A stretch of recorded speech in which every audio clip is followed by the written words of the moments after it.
All right, before we begin the show, you might have a great idea for a small business, but you're having trouble finding that ignition to get fired up. Maybe you're not sure how to put together your pitch for an investor, or you're just not sure which social media you should be focusing on for your business. Well, visit the AAR Podcast reading list for some great ideas for books that will answer all of those questions and then some. All of the books on the reading list have provided me and countless other entrepreneurs with answers, ideas, and food for thought. Visit www.theaarpodcast.com/reading list to find the right book for you. This month's featured book is Ask Gary V. Now, if you're not familiar with Gary Vaynerchuk, he's the internet sensation that's helping businesses of all sizes conquer the world of social media. Pick up Ask Gary V or Jab, Jab, Jab, Right Hook today and learn more about how you can use social media to boost your business. Just visit www.theaarpodcast.com/reading list to pick up your copy. And when you pick up a copy from the AAR Podcast/reading list website, you're also helping support this podcast as well. The After Action Review is on a mission to get 500 new YouTube subscribers by the end of June.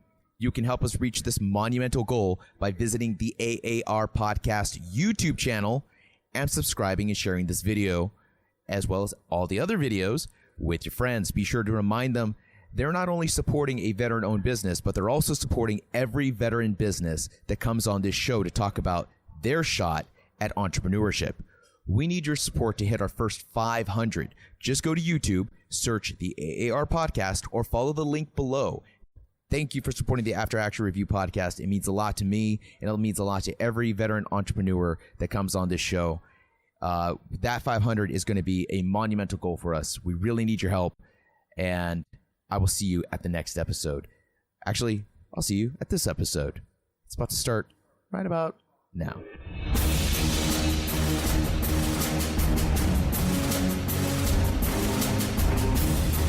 My guest today is Daisson Hickel of JavaCan. Daisson, thanks a lot for taking your time to join us on the After Action Review podcast. Hey, I appreciate the time. I'm here in sunny Arizona. I'm here on vacation with my family, and I understand how important this is. Kind of getting the word out to the veteran community. This is. I wish I had this when I was kind of up and coming. So hey, thank you for having me. Alrighty, man. So tell us a little bit about yourself and what is JavaCan? Yeah, absolutely. My name is Sergeant First Class Daisson Hickel. I'm an active duty Green Beret with the 7th Special Forces Group. And I'm also the CEO of the JavaCan. The JavaCan is kind of my passion, just kind of all rolled up into one. I started the company about 3 years ago while deployed to Afghanistan. And it was kind of my way, to leave the military. I'm still in for a few more years, still trying to get after it. But I understand my time will come to an end. So I'm trying to just kind of bridge that gap a little bit sooner, because I know once I'm done, I always have to look forward and never look back. Right. So so JavaCan is going to be your next step after you get out. So you're already thinking ahead of time for that transition period. Oh, absolutely. I see so many of my friends, and everyone does what they have to do. But for me, I've been taking orders my entire adult life, and I kind of wanted to put that responsibility now on my own. And I decided to start a small business, and I think that was the best way. I'd be my own boss. I can't fire myself, There you go. and yeah, that's how I always felt, the best way for me to move forward. So you are the CEO of JavaCan. What is JavaCan? So the JavaCan is, as a product, which I have right here, is the very first field espresso kit housed in a military ammunition can.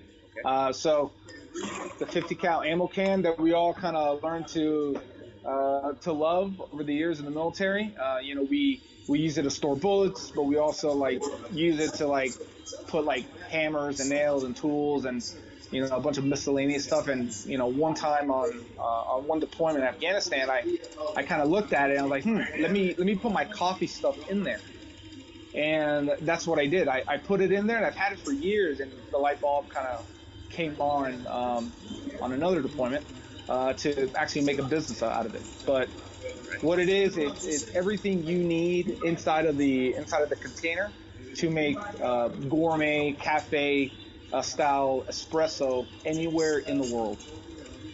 So you're telling me I could be on a mountaintop and I could be making espresso? So you could be on a mountaintop in the middle of the jungle, in the back of your gun truck in Afghanistan, and you could pop this thing open, and you and your boys could make really, really good coffee anywhere in the world. Okay, awesome, man. And this came to you as an inspiration from all your deployments, where you just wanted a hot cup of delicious coffee. Yeah, so I guess the way it kind of started out back in 2009, I was deployed to Afghanistan with my ODA, and on our fire base we had a mountain, and I would climb this mountain many times when it was still dark out, and me and my boys would climb this thing, and we would go to the top of this mountain and watch the sunrise, and that mountaintop really kind of became our sanctuary. We would just kind of release all that negativity that we kind of had stored up, and we would go up there and just in a moment of solitude just watch the sunrise. And on top of the mountain, I had a little cache of an old rusty ammunition can with some of my favorite coffee products. So I would go up there, I would pull this thing out, and I'll open it up, and I would smell the coffee that I had in there, and I would grind the beans and heat up the milk, and I make this really, really good cup of coffee for me and my boys while watching this amazing, amazing sunrise.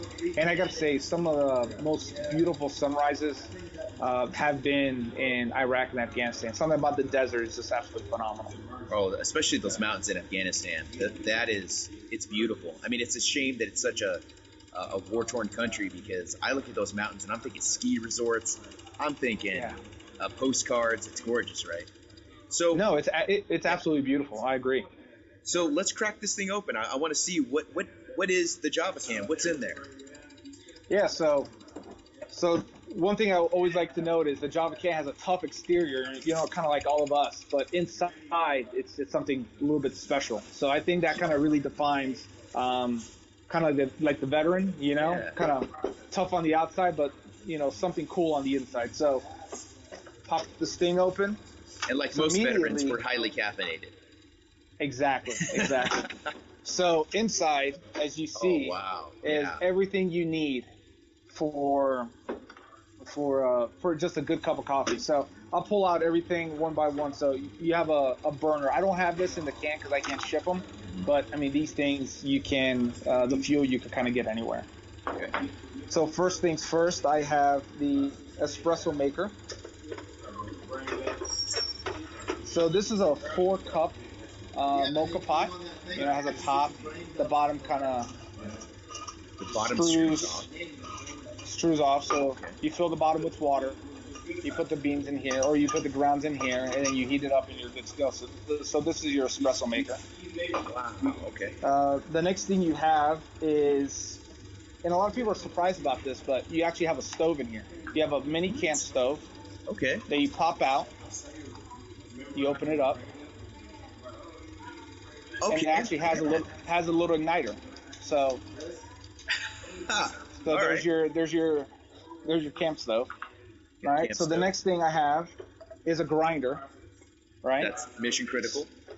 Yeah, mission critical. So the reason I added a grinder in here is because I wanted to provide people with the opportunity to make a really good cup of coffee.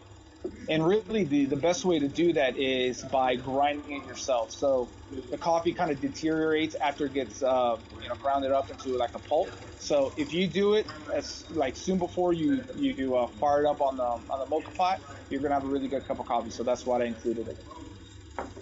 The next thing is a frothing pitcher and a little frother, and now you can make lattes. So you could put this thing up. Here. Yeah, man, you can put milk in here. You can make lattes. So now you can make anything. Rad. Yeah. You can make anything that Starbucks has, and now you can make this like anywhere in the world. Now you can pick your own beans. Like, if you don't like Starbucks, if you like a particular coffee, now you can make that, and it's that much better. And then I have 4 cups. So my reason for 4 cups is a good cup of coffee should always be shared. And I think that's kind of the reason why I started this. Is not so much because I wanted to like sell a cool product, but it's about community. You know, it's about making something for someone, and then from there you kind of create a bond. Um, I've been deployed kind of all over the world, and I've seen like the nasty side of all that. Um, so I try to kind of create some positivity by kind of using something that's normally seen as negative, and then kind of flipping it and seeing if we can make something positive out of it, right? And then just kind of one last thing, and I like to throw this in here. It's like a little flask, so good life charge flask. So I sell this separately. So I put like make like my Irish coffees, and I put a little Jameson in there. So a lot of cool like coffee, espresso based products. You could like throw a little booze in there and for a little something on the campfire. So everything kind of fits in there nicely. Has a little foam insert, and everything kind of has its place. That's really cool, man. So I'm really digging the fact that this was an inspiration from your experiences drinking coffee on these mountaintops in these godforsaken places, and that's where Java Camp comes from. That's really cool. So let's kind of jump into like the business side of this. What was that like going from the idea of, okay, I want to put coffee equipment in a 50 cal can, and that's where I'm going to go with it. How did you go from idea to actually inception of that idea?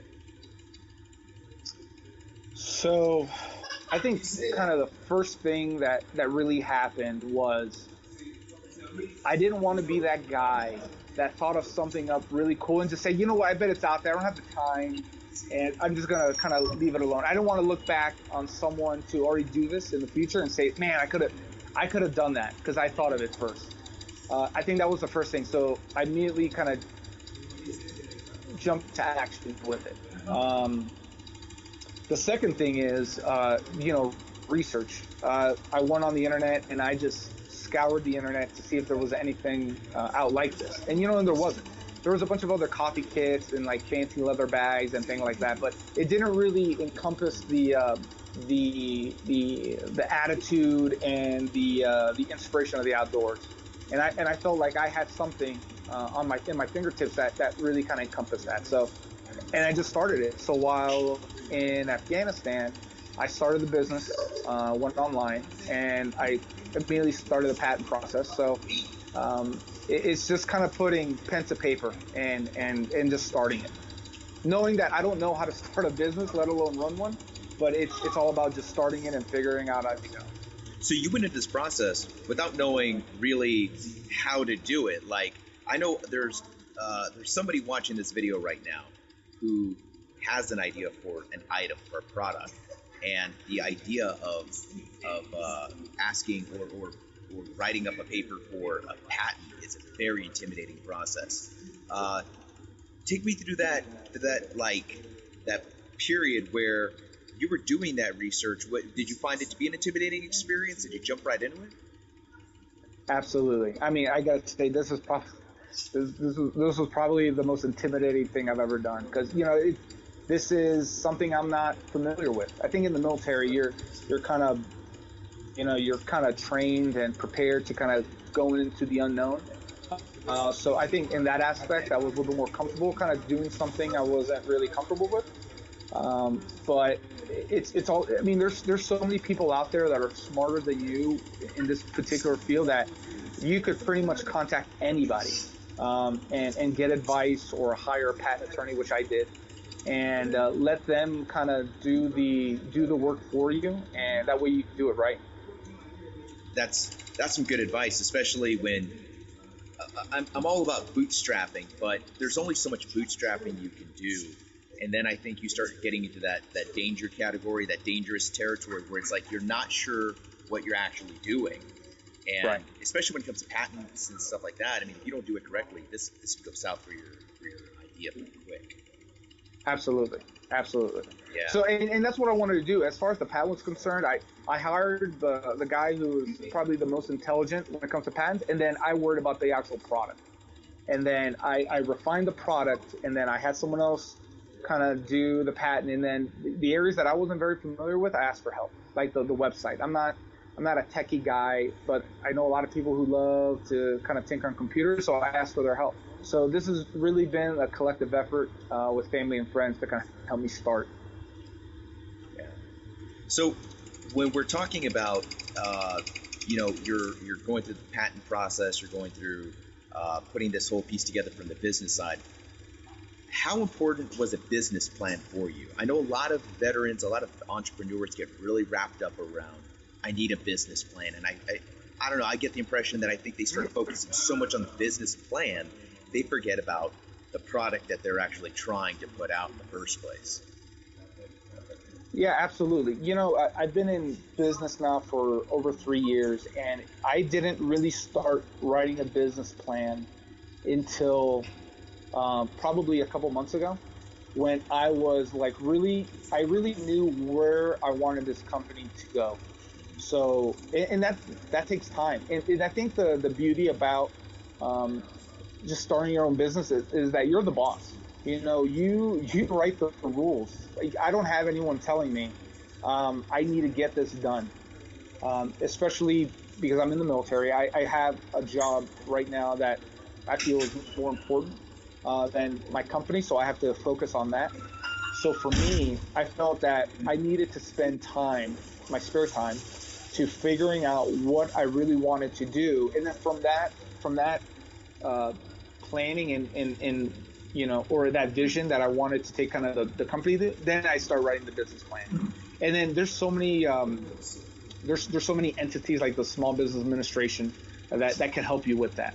I've been fortunate enough to work with an awesome organization called Warrior Rising, and they help veterans start businesses, and they mentor you, and they help you through the business planning process and all that, and they help you go and find money, link you up with mentors, and link you up with potential investors. So I mean, there's so many resources out there. But I think the most important thing is figure out what exactly you want to do and where you want to take it. Yeah. So you were already kind of into this before the business plan even came up, before it even started surfacing as something that you really needed to focus on. Yeah. So I wanted to see how far I could take it on my own. I'm sure going to come a day where I'm going to need help financially to kind of take this to the next level. But for the meantime, while it's small, I wanted to really refine it and make sure that I had a beautiful product to then kind of pitch to an investor or take it to retail. So I'm being wise with my time. And all that kind of is in line with my career in the military. So I'm not in any rush to kind of, take this into retail tomorrow. I got time, knowing my strengths within the company. So no, I didn't feel pressure to kind of get a business plan in order immediately.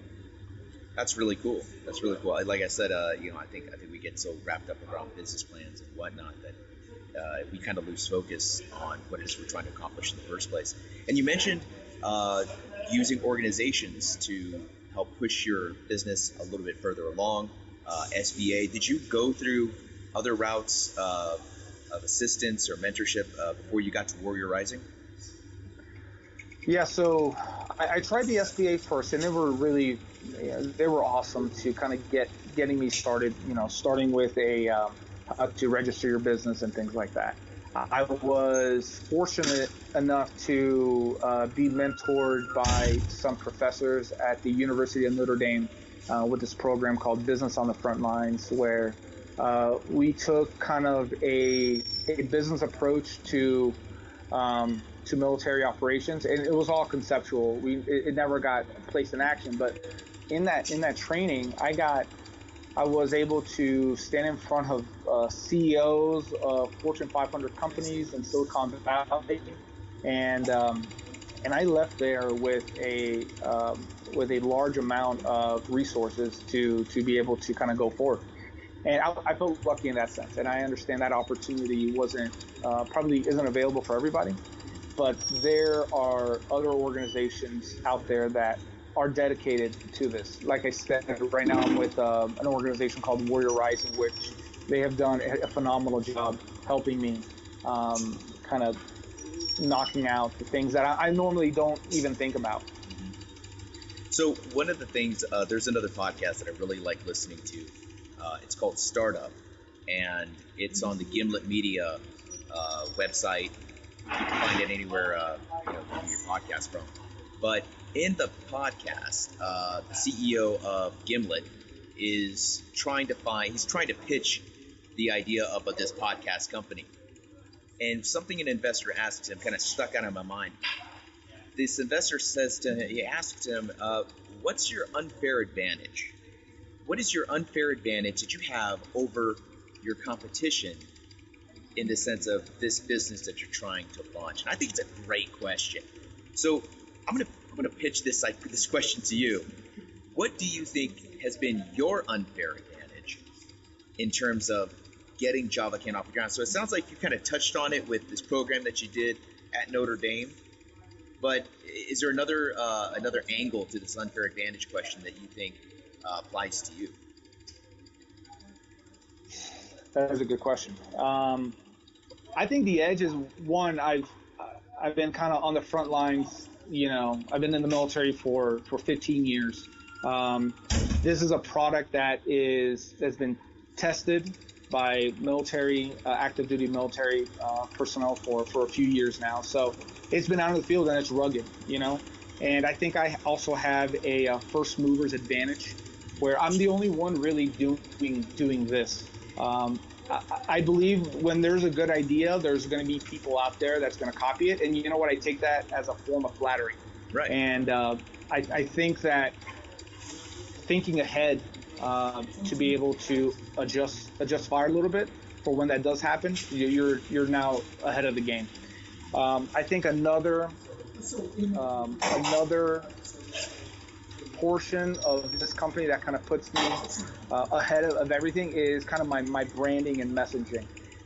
Right now, I'm looking to start an initiative where I'm trying to make this product completely American made. Oh, that's unfortunately cool. That's really cool. Unfortunately, that is difficult at the moment. Yeah. Everything gets made in China. From like little metal, tins and things like that. There's a revolution going on right now where we're trying to bring businesses back to the U.S. And I want to take that a little step further. And I know I'm kind of going on a side shoot here. Go for it, man. Go for it. For a moment, but I believe that we should bring businesses back to the U.S., which is important. American-made products is important, but we also have to understand that prices shoot up. So people might not understand the effects by having everything American-made. But I think if we bring businesses back to the hemisphere, I think it's important. Now, if we look at a topic like immigration, where people are rushing to the border illegally, and risking their lives to be able to provide a livelihood for their families. It's a daunting thing because my family, my mother was straight off the boat from Colombia, and I understand the sacrifices people make for their families, regardless of what the law kind of stops them to do. So what I would like to do is provide an opportunity to have my products manufactured in Latin America. Let's bring jobs in certain countries like Mexico or Honduras or Colombia, where people almost feel forced to escape and try to cross the border illegally. And let's provide jobs to them there and let them make an impact in their own countries. That way they do not feel like being stuck in a corner by having to come to the U.S. So you're taking a different approach to this immigration thing. You're saying basically if we give a reason to stay where they're at, they don't have to cross that border illegally, and you want to provide those types of opportunities to people on, south of the border. We over over the last several decades, we've tried everything. Now building a wall to physically stopping them. I say let's try another approach that might work. It might not work. I don't know, but it's something that I feel has legs and that could work. But I think if we sit here and try to alienate a group of people that want to help their communities, I say let's give them an opportunity to do so. And it's not saying we need to cut them a check and give them handouts, but I think giving them opportunities. And furthermore, I don't think it's. I think we have to really look on whose responsibility that is to kind of provide that opportunity, and not to get into politics, but as part businessman, I think I could kind of give myself that responsibility to kind of try this experiment out. I mean, you're the CEO. It's really your choice of the direction you want to take with your company, the politics you want your company to represent. I mean, you pretty much have to make those decisions. A lot of companies, and I'll be honest with you, what you're saying is pretty brave of a burgeoning company CEO, because especially today, politics are so polarizing that if you have an opinion about something or you have a perspective on one thing, it seems like somebody take that and just like, well, he must be this, and put you in a box and not really think about, well, there's a lot of other politics to consider before you can label somebody liberal, conservative, or whatever the hell, labels you want to put on somebody. So, kudos to you for taking a stance and saying, hey, look, I have this perspective as a CEO. There is a problem, but I'm presenting a solution to it. I want to go back to what you said earlier, and it was about making American-made products. I couldn't agree with you more on that. Could not agree with you more on American-made. In fact, like you, I've been trying to do everything in my podcast veteran-made. So I've got a vet in San Antonio and Austin who's going to be making me some polos for, after review polos, man. I've been trying to buy American-made products here and there, and part of that is putting that call out to veterans on the podcast, on my blogs.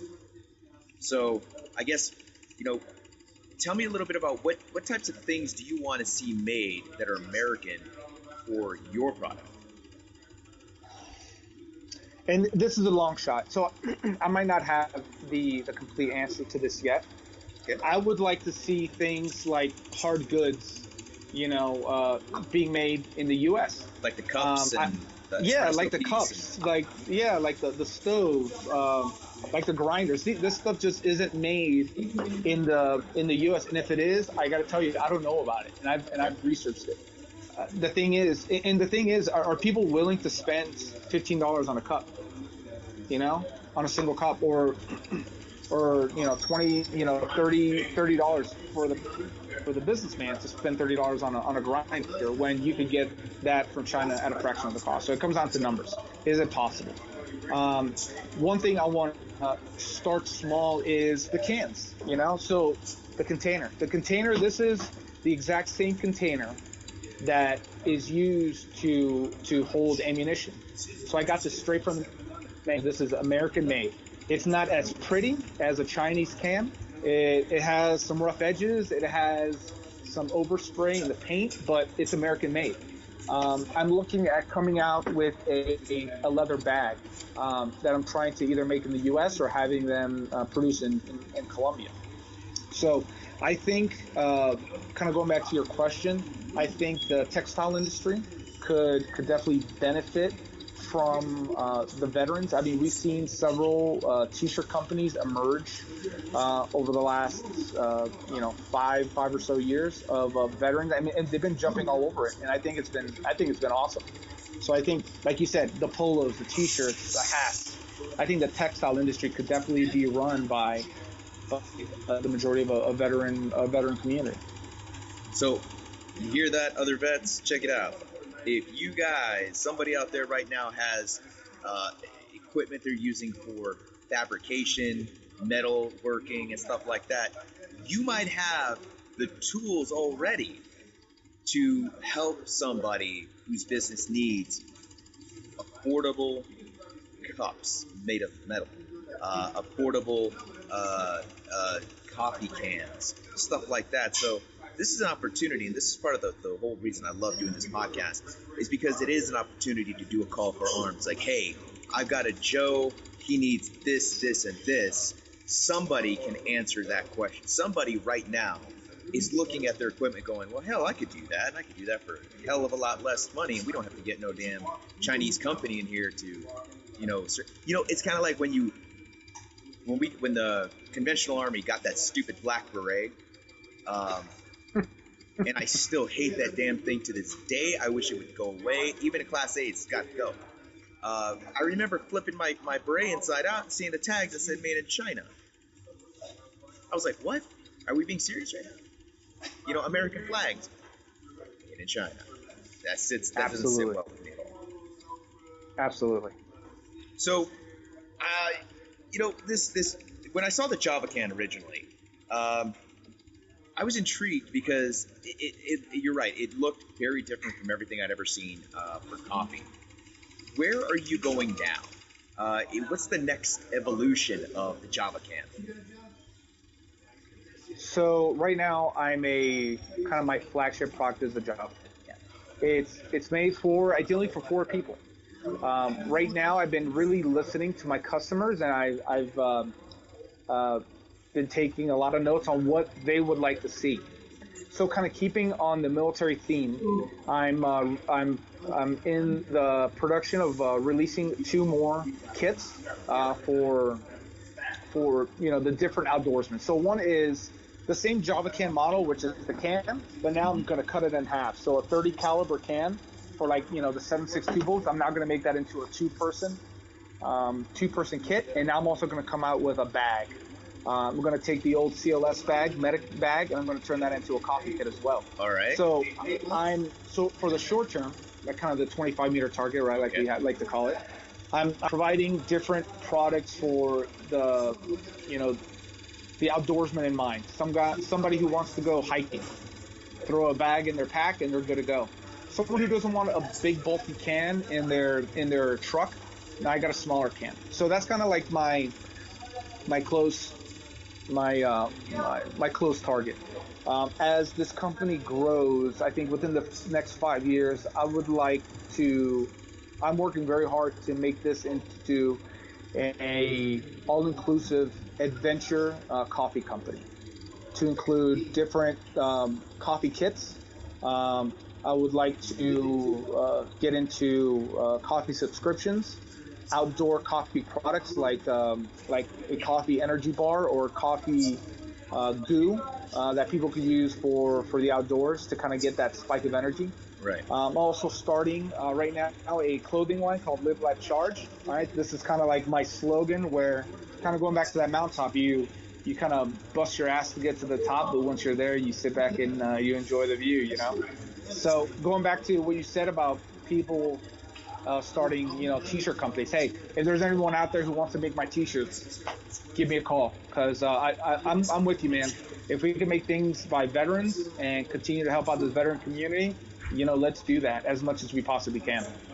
So that's where I'm looking. So as soon as I get out of the military, I'm going straight to Mars, man, with this. I'm going to shoot for the stars, and this thing is going to completely take my time and focus. So I'm scaling this appropriately to my time in the military. So have you talked to investors yet? That's a topic that's going to be coming up soon. I know a lot of people are thinking, well, startup money and all this other stuff, mass production. Where do you sit with investors? What's your feeling on investors? Because they're going to own a piece of you. Absolutely. So to me, now I can't speak for everybody. Now I have to be patient in many ways, but then I have to be fast acting in others. So I think when it comes to investors, there probably will be a day where I will need to say, hey, I cannot come up with this cash on my own. I need help. And that's okay. But when I do that, I want to present a product and a vision that's so well defined that can come in and say, I want to change this. So everyone like loves to get into Shark Tank and come up with a product that they don't exactly know where to take it, and then ultimately, what does that do? That costs them equity. So if I could invest as much as I can now into my product, in my company, when it comes time to ask for money from investors, I'm better prepared. I'm better organized. I have a more, professional approach to getting into market that I can now, I don't have to sit there and just take whatever's offered to me by any given investor. Where the guy with the check, obviously calls a lot of the shots, and I want to have that freedom to make those decisions. I think there's this idea that once I ask for investors or once I get an investor, everything's going to go smoothly. There's a certain part of that you're saying, well, I want you to own part of this business. Now you have a say in part of this business. Same thing with podcasting. I mean, it'd be great to have sponsors and all this other stuff, but if I don't trust the product, if I don't believe in I'm not going to sit up here and like, hey, check out this thing, and I'm going to promote something because I have to believe in it. And now I'm almost you are accounting to somebody. Now you don't have a boss necessarily, but you have a partner, somebody that you have exactly. You have to have the same message, and if you're not on the same page, now you got a problem because they're looking at you like, hey, I gave you so much money, I want this to happen. That may not be part of your value set. No, and you hit the nail on the head, and it kind of goes back to my original statement of why I started a business, which I wanted to be my own boss. I wanted to call the shots. So for the people who are looking for investors, which everyone has their own motives in starting a business, whether if you want to be a millionaire by the time by your 40, whatever it is, you have to evaluate what you really want out of your company when approaching investors, because they're going to expect that from you. So I don't want to personally get my product into Walmart. So if a guy who's waving a $5 million check in my face is like, hey, I'll give you the money, but I want to take this like to Walmart and Target and all these other places. So you have to evaluate what you have to call the shots. Mm-hmm. And then once you bring in investors, you now, quote unquote, like you said, are working with someone, or you have just bought yourself a boss, So again, evaluate what exactly you want to do. You brought up with your business. You brought up a show, Shark Tank, and I think it's interesting you brought that up because I was watching one of those episodes and somebody brought in a product and they said, oh, it was this irrigation guy, and he says, I make these little tree sleeves and they're so much money per unit. And they asked me, where do you make them? He says, here in the States, like Tennessee or something. And they said, well, let's move that to China. I will give you umpteen millions of dollars, 10% of your company. I will give you everything you want, but let's move the manufacturing to China so we can make those things for an eighth of what you're paying right now. And the guy said, no, because I'm an American farmer. This is about American workers. I'm employing Americans to make this product. That is not my price. And I thought that was amazing. And you sound like you're on the same wavelength. This is important to you. This is part of your company's values and the direction that you want to take it. No, that's absolutely correct. I'm currently making things in China, and I don't have a choice in that matter. As I continue to grow, I'm going to have more of a say in that.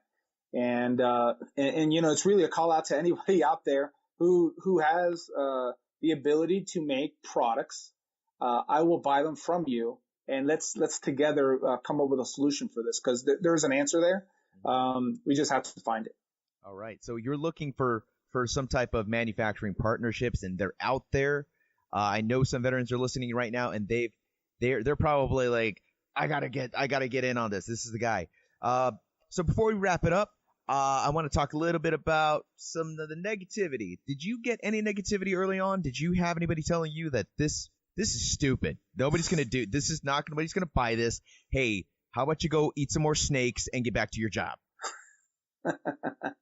Well, you always gotta grind through this with some healthy amount of haters in the background, So of course, absolutely. I was like, hey man, what are you thinking? You're gonna really dump all this money into this? Like, the idea's dumb or whatever. And once I started doing it and I started selling, a lot of these people are like, hey man, kudos to you. So it provided some inspiration for others to start businesses, and it's all good. It's a healthy amount of banter that's out there. I'm sure I'll make some enemies along the way. That's fine too. But you just got to keep doing you. And what, I've listened to the guy from Combat Flip Flop, and he had a podcast, and I'm sorry, I'm not able to kind of quote him directly, but he's promoting a book, and ultimately he's saying, hey, just keep swinging the bat, man.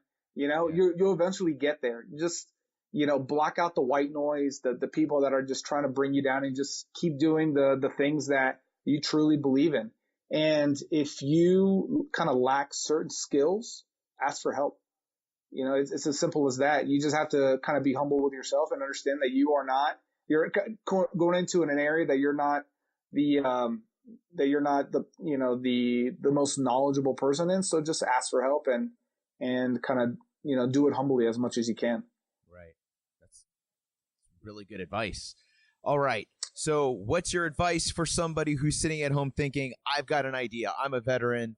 I've got this idea for business, but I don't know what to do. I don't know where to start.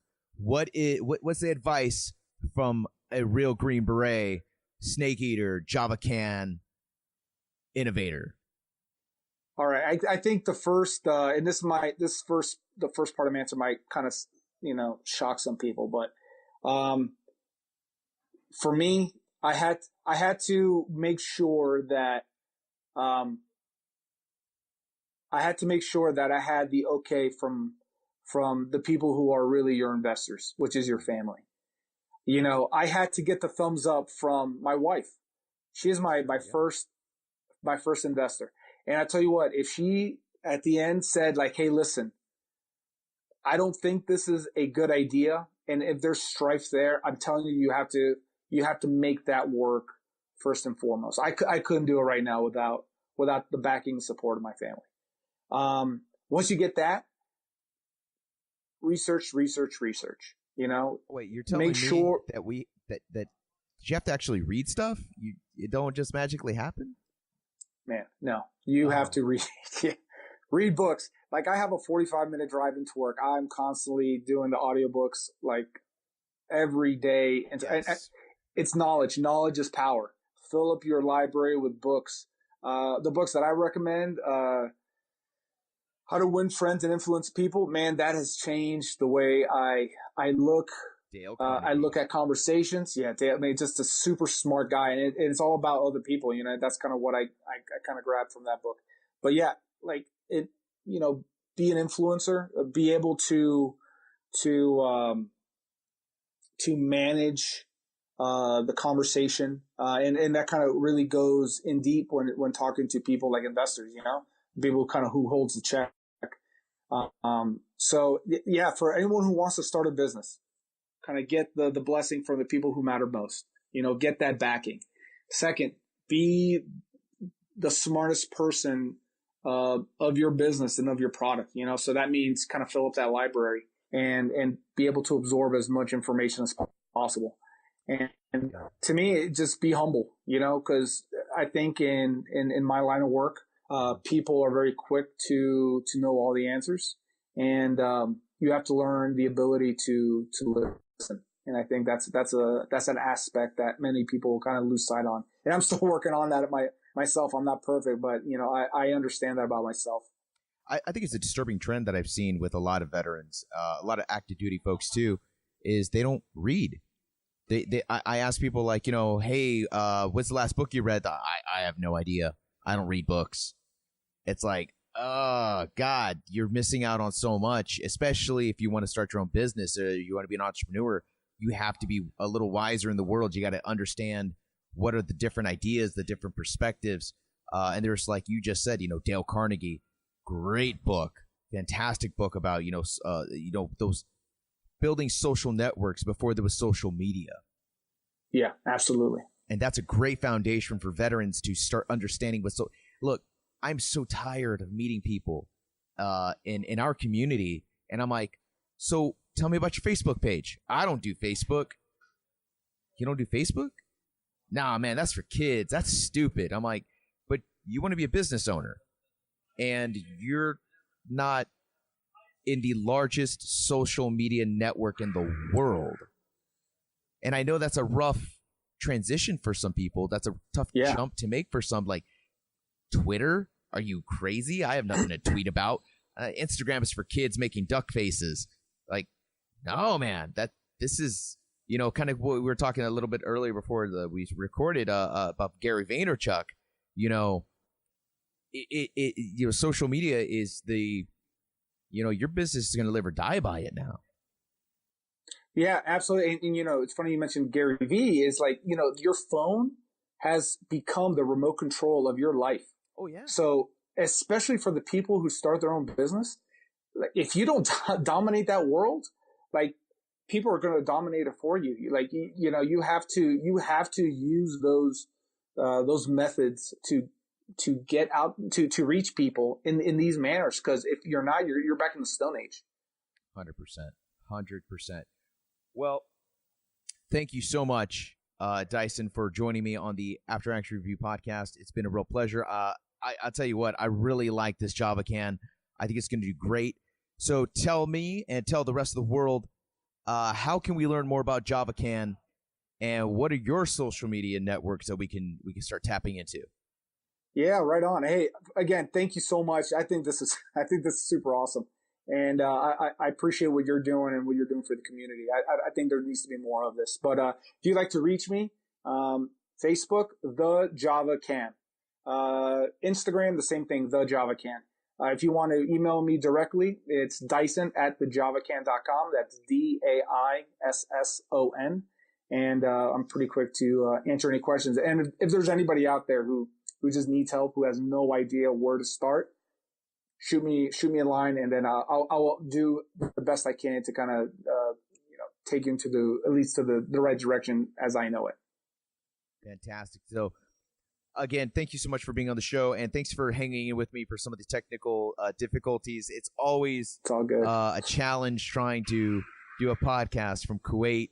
I'm sitting here, and it's probably like a mix of like the bandwidth and the fact that this coffee shop is like a good 85-90 degrees in here, so all my equipment's probably melting right now. But either way, again, thanks again for being on the show, and I will talk to you soon. Thanks again. Yeah. Salud. Peace. All right, that was my very good friend Daisson Hickel from JavaCan. And look, guys, if you are a veteran metal guy, if you are, you don't even have to be a veteran. Look, if you're working here in the U.S. and you think you can make the types of items that the JavaCan needs to be successful, and we can do it here in the U.S., guys, hit them up. Send them a text message. Send them an email. Do what you got to do. I want to see this thing happen. I want to see the JavaCan be 100% American made. I'd prefer it to be 100% American made by veterans. Yeah, we could do that too. All right. So if you don't know how to do it, maybe somebody you know knows how to do it. Let's make this thing happen. I want to thank Daisson again for being on the show, dealing with some of these connectivity issues here in Kuwait. I'm trying to use a very congested internet network. I'm out here in like 100 degrees. Everything's melting. My computer is pretty much dying at some times. But what I'm trying to do is I'm trying to keep the show going. It's about veteran entrepreneurship. It's about supporting the veteran community. And it's about that message. I also want to show that it doesn't matter where you're at. You can still keep doing what you're doing. All right. I've done podcasts from Afghanistan. I've done podcasts now from Kuwait. I'd love to do podcasts from Iraq. I want to do podcasts in the most remote places, wherever I can, where I can find a veteran. Let's do a podcast. In fact, I'm going to try and find a couple here on camp. I got a couple of musicians. I've got a project management guy we're going to be talking to here. So doing some more local stuff. That way we can keep some of the connectivity issues down to a minimum. All right, so that does it for me. Thanks again for watching and staying tuned to the After Action Review podcast. Big things are coming. Lots of cool stuff. Stay tuned. And again, thank you all for bearing with me here in the Kuwaiti Starbucks here on Camp Arif John. That does for the After Action Review. I'll catch you at the next episode.